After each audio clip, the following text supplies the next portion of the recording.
Hello, good evening everyone. Today we will be discussing the ethics strategy for civil services mains examination.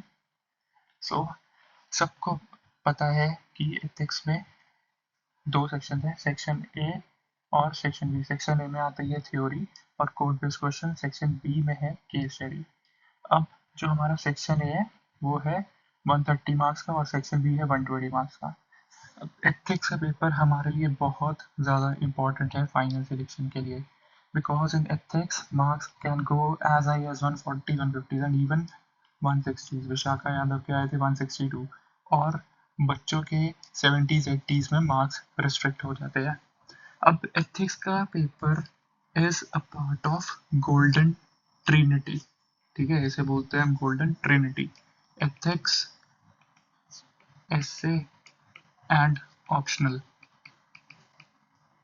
अगर ये तीन चीज आपने संभाल ली तो फिर सिलेक्शन होना ही होना है। No one can stop it. सब ठीक रहा, इंटरव्यू में मार्क्स सही मिले तो होना ही है। तो इस ट्रिनिटी में हमारे लिए एक इम्पॉर्टेंट चीज है एथिक्स। और एथिक्स का सब्जेक्ट ऐसा है कि जिसमें बिल्कुल मिनिमल एफर्ट से हमें बहुत ही ज़्यादा हाई रिटर्न्स मिल सकते हैं। ज़रा सा एफर्ट पुट किया तो अगर if you are struggling in 80s and 90s वो आराम से 120s में जा सकता है। 120s का मतलब है कि अगर इंटरव्यू में कॉल नहीं आ रही, इंटरव्यू कॉल आएगी। सिलेक्शन हो गया, रैंक नहीं आ रही बढ़िया, तो रैंक इंप्रूवमेंट होएगी। इसीलिए we have to focus on understanding की स्कोर को कैसे बढ़ाना है एथिक्स में, और बहुत ही सिंपल है। ठीक है, अब जो इसकी डिमांड है एथिक्स की प्रिपरेशन की, उसे कैसे करना है। न्यूज़पेपर्स, बुक्स, वेबसाइट्स, ठीक है, यहाँ से हमें अपना कंटेंट पेश करना है। पहले हमें अपने नोट्स बना के रखने हैं। ठीक है, जैसे कि कोई भी टॉपिक ले लो, मान लो एप्टीट्यूड हो गया, उस टॉपिक की हमारे पास होनी चाहिए डेफिनेशन। फिर उस टॉपिक के हमारे पास होने चाहिए एग्जाम्पल्स, उससे रिलेटेड कोई भी कोट हो और उसका कोई भी डायग्राम हो। ये चीज़ तुम्हें क्या करनी है, you have to keep it on a single page. ऐसे करते करते कितनी टॉपिक सिलेबस में, aptitude, attitude, emotional intelligence, property, सबके सबको पेजेस में लेके आओ छोटे छोटे, और इन्हीं में ही अपना कंटेंट ऐड करते जाओ, ताकि जब एग्जाम आए तो इसी को सीधा रिवाइज किया और आंसर लिख दिया। अब इसके अलावा क्या करना है, न्यूज़पेपर से जो भी हमारा कंटेंट मिल रहा है उसमें हमें एग्जाम्पल से एनरिचमेंट करनी है। मान लो कोई केस स्टडी दिख गई कि कोई सिविल सर्वेंट ने कुछ बढ़िया किया, जैसे ऑपरेशन सुलेमानी प्रशांत नायर वाला, उसको हमें अपने नोट्स में ऐड करके रखना है।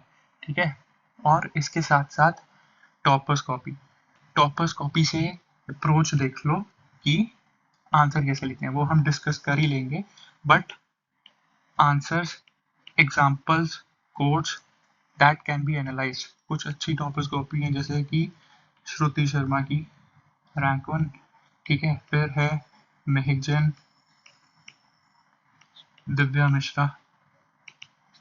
कोई भी वेबसाइट पे चले जाओ किसी भी इंस्टीट्यूट की, वहाँ पे इन सब की कॉपीज मिल जाएंगी। इनको उठाओ और देखो कि कैसे उन्होंने आंसर लिखे हैं, कैसे वो थ्योरी पार्ट एड्रेस कर रहे हैं, कैसे केस स्टडी एड्रेस कर रहे हैं।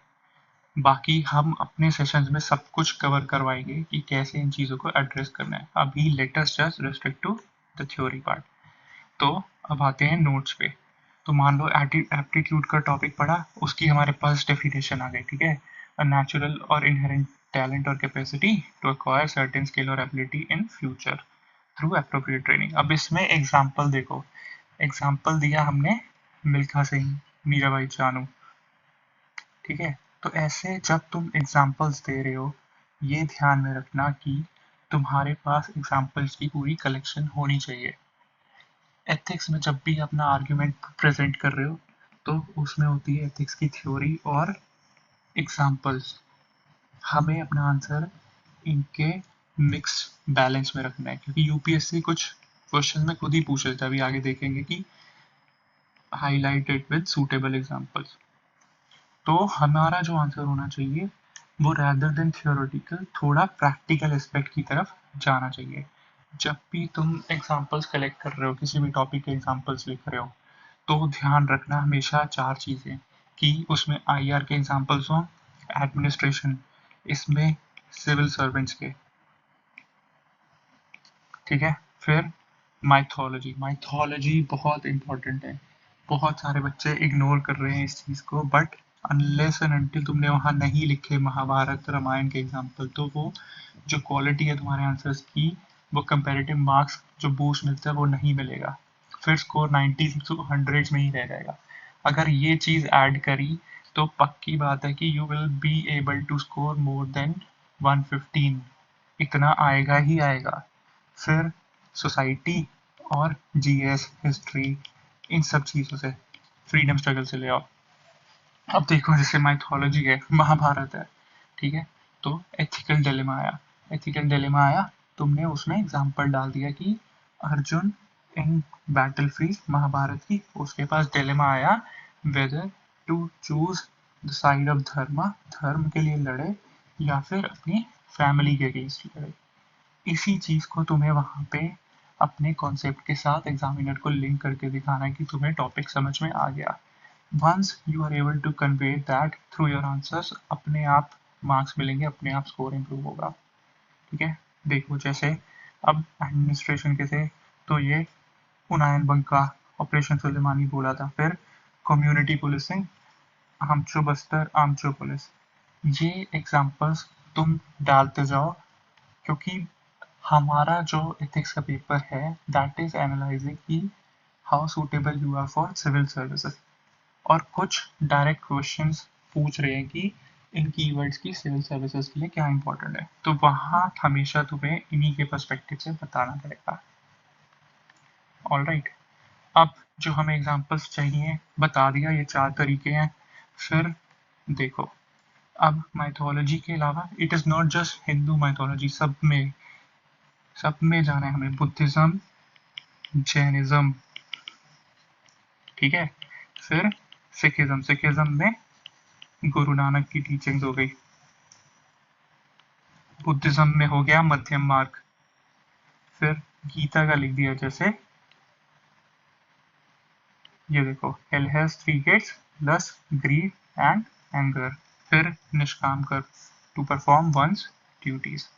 तो ऐसे examples you have to add in your answers. फिर नेक्स्ट चीज हमारी आ जाती है कि हम अपने टेस्ट को कैसे यूटिलाइज करें।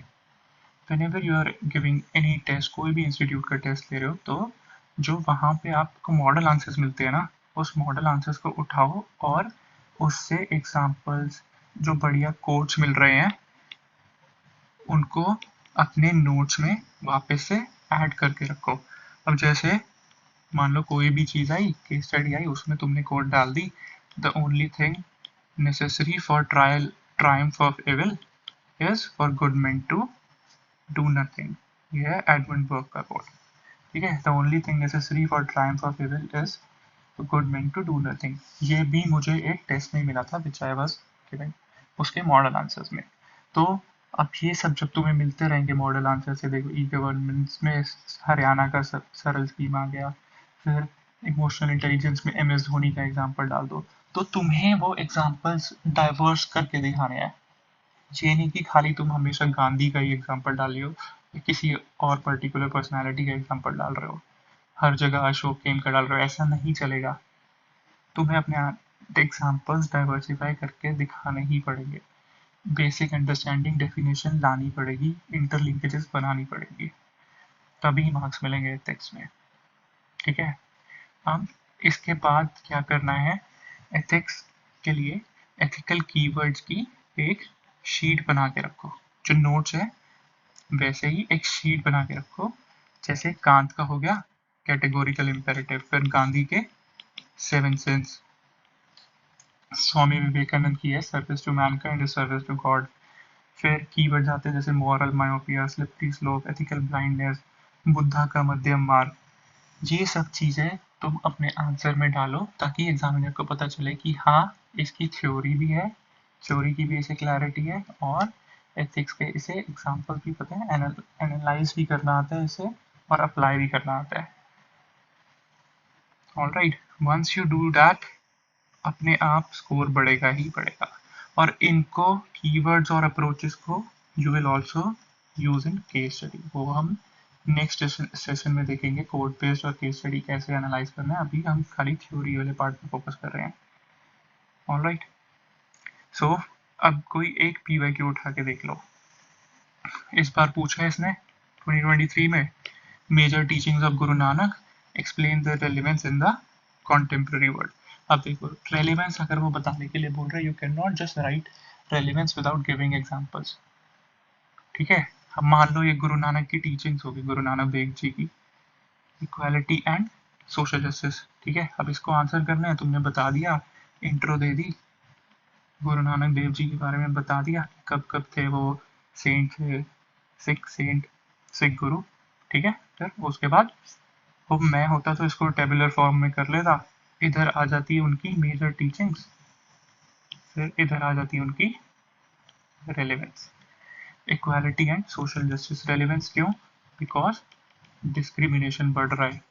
ठीक है, फिर बताते हैं कि जैसे एग्जांपल कॉन्स्टिट्यूशन में प्रोविजंस हैं, आर्टिकल 15, फिर universal declaration for human rights, इसमें हो गया सर्विस, सर्विस इज सेवा। ठीक है, इसकी क्यों ज़रूरत है सोसाइटी में, वो चीज़ बताओ, रेलेवेंस किस लिए है। शेयरिंग, वान चक्को शेयरिंग, शेयरिंग की क्यों ज़रूरत है, इनइक्वालिटी है सोसाइटी में।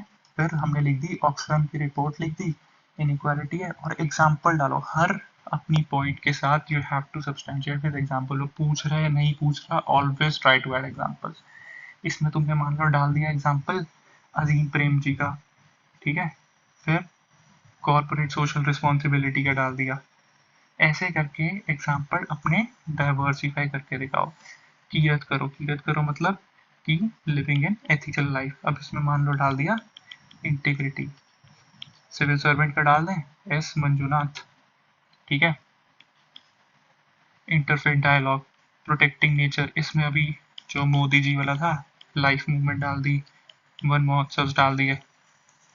ऐसे करके इतना बढ़िया हमारा आंसर बन गया, सारी हमारी डायमेंशंस खुल गई। देखो समझ में आया, constitution, polity, UDHR, society, inequality, फिर सिविल सर्विसेज, यहाँ इन्वायरमेंट, 5 डायमेंशंस हमने इसमें कवर कर दी, तो क्यों नहीं मिलेंगे मार्क्स।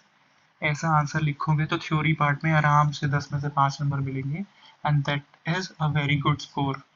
50% मार्क्स भी आ रहे हैं 250 में से, तो you are getting 125, that is very very good score ethics में अभी की चेकिंग के हिसाब से। ठीक है, अब लेट्स सी अनदर क्वेश्चन। इसमें उसने पूछा, international aid is an accepted form of helping resource challenge nations. पहला पार्ट ये हो गया, comment on ethics in contemporary international aid support. देखो पूछ लिया ना उसने, खुद ही पूछा कि support your answer with suitable examples. अब ये टॉपिक क्या है, हमारा सिलेबस का टॉपिक है ना, ethics in international aid, foreign aid करके ऐसा टॉपिक है ना सिलेबस में, उसी का ही ये पार्ट है। अब तुमने इंट्रो में ये बता दिया इंटरनेशनल एड क्या होती है और कैसे रिसोर्स चैलेंज नेशन को कैसे सपोर्ट करते हैं, जैसे कि ग्लोबल साउथ। ठीक है, अब इसमें हेती वगैरह हो गया, फिर developing under developed countries of Africa हो गया, साउथ एशिया, ये सब चीज़ बता दी क्यों करते हैं वहाँ पे, सोशल जस्टिस, फिर इन्वायरमेंटल के लिए। फिर अब कॉप के अंडर भी था ना यूएनएफसीसी में, टू प्रोवाइड एड, तो वो चीज़ बता दी। अब उसने पूछा कि क्योंकि ये था रिसोर्स चैलेंज, इसीलिए यहाँ सारे एग्जाम्पल देके बता दिए। अब अगला पार्ट आता है एथिक्स का। इसमें एथिकल इश्यूज क्या हैं। अब इसमें एथिकल इश्यूज हैं कि एड का पर्पस होना चाहिए डेवलपमेंट, टू हेल्प देम, जैसे कि इंडिया कर रहा है भूटान में, बांग्लादेश में, अफगानिस्तान में अर्थक्वेक आया तब भी वहाँ पे एड की, रशिया यूक्रेन वॉर में की, जितने भी ऑपरेशन इंसानियत चलाया रोहिंग्यास के लिए, ये सब दिखाना है हमें एथिकल पर्सपेक्टिव में। फिर अब इसको हम ऑल्टरनेट पर्सपेक्टिव से कंपेयर करके दिखाएंगे कि दिस इज नॉट जस्ट कि पॉजिटिव चीज़ के लिए एड प्रोवाइड की जाती है, और दूसरी चीज़ होती है एड की, एक होती है उनकी सोवरेनिटी को इन्फ्लुएंस करने के लिए, जैसे कि चाइना का है डेट ट्रैप डिप्लोमेसी, पढ़ा है ना आईआर में, डेट ट्रैप डिप्लोमेसी या फिर चेकबुक डिप्लोमेसी। चाइना ने एड दी श्रीलंका को, पाकिस्तान को, वो सब कर्ज में डूबे हुए हैं चाइना के। ऐसे ही US was providing fighter jets to Pakistan balance of power maintain करने के लिए। फिर और कौन से हैं institution like WTO, IMF. IMF ने हमें एड दी 1991 में, बट एड मिली विद सर्टेन लिमिटेशंस। सो हमें अपनी इकोनॉमी खोलनी पड़ी, एलपीजी रिफॉर्म्स लेकर आने पड़े। सो ये चीज़ हमने दिखा दी एथिक्स में, तो उसकी दोनों साइड हमने दिखा दी, क्या कंसर्न है एथिक्स इन इंटरनेशनल एड के और क्या करेक्ट चीज़ होनी चाहिए। अब इसको कंक्लूड करने के लिए हम डाल सकते हैं कि एड का पर्पस डेवलपमेंट होना चाहिए rather than to getting leverage, जैसे कि इंडियन वैल्यूज ऑफ वसुधैव कुटुंबकम, फिर one earth one family one future जो G20 का भी अपना था, और और वैल्यूज लाइक शांति, एकता और सद्भावना should be the guiding principles। ऐसा आंसर लिख कर आओगे तो क्यों नहीं मिलेंगे मार्क्स, बिल्कुल मिलेंगे, और हमें यही अप्रोच करनी है। अब जो हमारा इनिशिएटिव स्टार्ट हो रहा है थिंक आईएएस का, उसमें हम इसी पे फोकस करेंगे, जीएस 1 2 3 4, और इससे 3 महीने में पूरा कवर करेंगे। ठीक है, अब आज के सेशन के लिए इतना ही।